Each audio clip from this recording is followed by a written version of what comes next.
This is a quick review about the NGK ignition leads available for most car brands. I've got a Honda Prelude MK5 and only realised after over 13 years of ownership that I'd still got the same leads installed. After checking the substantial amount of history I have, I couldn't see a receipt for any.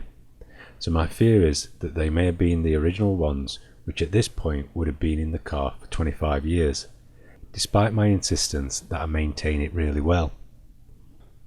I did a bit of googling and the general consensus was that they should be replaced every 10 years, so I ordered a set of these, not expecting any performance increase or noticeable difference. My thoughts were that the internal parts of the old leads would probably still be fine, it's just that the outer rubber may be deteriorating.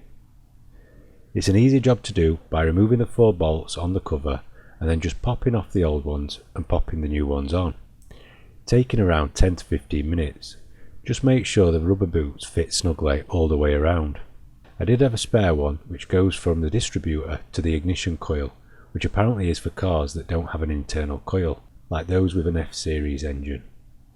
Visually it looks a little better under the bonnet, not that I'm particularly concerned about how it looks under there, but in terms of changes to the performance of the car I was pleasantly surprised. My car did seem to rev more happily. When moving through the revs it seemed more linear and more responsive, which is great because I really didn't expect any sort of performance gains, but it did make a noticeable difference. Now that could be because the previous ones were so worn, but I would be interested to see what other people have found when using these leads. So please leave any comments on your experience in the comments section below. Thanks for watching. Please feel free to like, share, subscribe and watch my other videos.